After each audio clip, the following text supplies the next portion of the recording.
Queen of all media na, Queen of Lockery pa. Silipin ang nakakalulang yaman ni Chris Aquino mula sa Hermes Birkin bags na milyon-milyon ang halaga hanggang sa mga alahas na katumbas na ng isang Lockery condo sa Rockwell. Pero sa gitna ng lahat ng luhong ito, kumusta na nga ba ang lagay ng kanyang kalusugan sa Amerika? Sapat nga ba ang bilyon-bilyon para labanan ang kanyang matinding karamdaman? Alamin ang kwento ng pagsisikap, pagiging top taxpayer, at ang hindi matatawarang pagmamahal ni Chris sa kanyang mga anak na sina Josh at Bimby. Isang sulyap sa buhay ng babaeng may lahat pero lumalaban para sa pinakamahalaga, ang kanyang buhay. Queen of all media na, Queen of Lockery pa. Silipin ang nakakalulang yaman ni Chris Aquino mula sa Hermes Birkin bags na milyon-milyon ang halaga hanggang sa mga alahas na katumbas na ng isang Lockery condo sa Rockwell. Pero sa gitna ng lahat ng luhong ito, kumusta na nga ba ang lagay ng kanyang kalusugan sa Amerika? Sapat nga ba ang bilyon-bilyon para labanan ang kanyang matinding karamdaman? Alamin ang kwento ng pagsisikap, pagiging top taxpayer, at ang hindi matatawarang pagmamahal ni Chris sa kanyang mga anak na sina Josh at Bimby.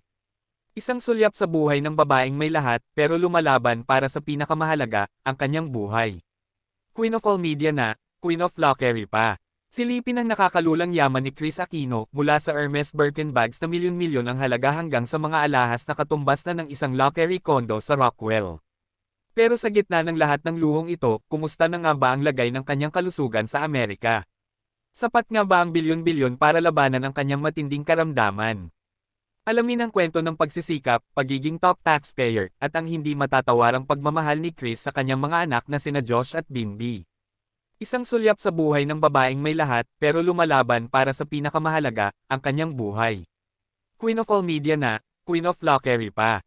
Silipin ang nakakalulang yaman ni Chris Aquino mula sa Hermes Birkin bags na milyon-milyon ang halaga hanggang sa mga alahas na katumbas na ng isang Lockery condo sa Rockwell.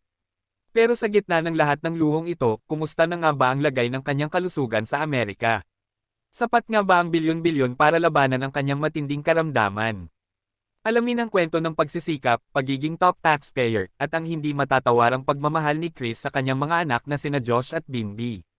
Isang sulyap sa buhay ng babaeng may lahat pero lumalaban para sa pinakamahalaga, ang kanyang buhay.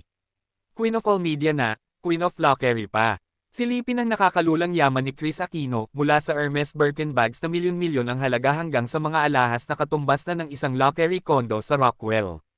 Pero sa gitna ng lahat ng luhong ito, kumusta na nga ba ang lagay ng kanyang kalusugan sa Amerika? Sapat nga ba ang bilyon-bilyon para labanan ang kanyang matinding karamdaman? Alamin ang kwento ng pagsisikap, pagiging top taxpayer, at ang hindi matatawarang pagmamahal ni Chris sa kanyang mga anak na sina Josh at Bimby. Isang sulyap sa buhay ng babaeng may lahat pero lumalaban para sa pinakamahalaga, ang kanyang buhay. Queen of all media na, Queen of Lockery pa. Silipin ang nakakalulang yaman ni Chris Aquino mula sa Hermes Birkin bags na milyon-milyon ang halaga hanggang sa mga alahas na katumbas na ng isang Lockery condo sa Rockwell. Pero sa gitna ng lahat ng luhong ito, kumusta na nga ba ang lagay ng kanyang kalusugan sa Amerika? Sapat nga ba ang bilyon-bilyon para labanan ang kanyang matinding karamdaman? Alamin ang kwento ng pagsisikap, pagiging top taxpayer, at ang hindi matatawarang pagmamahal ni Chris sa kanyang mga anak na sina Josh at Bimby. Isang sulyap sa buhay ng babaeng may lahat pero lumalaban para sa pinakamahalaga, ang kanyang buhay. Queen of all media na, Queen of Lockery pa. Silipin ang nakakalulang yaman ni Chris Aquino mula sa Hermes Birkin bags na milyon-milyon ang halaga hanggang sa mga alahas na katumbas na ng isang Lockery condo sa Rockwell. Pero sa gitna ng lahat ng luhong ito, kumusta na nga ba ang lagay ng kanyang kalusugan sa Amerika? Thank you guys. Yan, tulog si Mimi kasi sobrang lamig guys.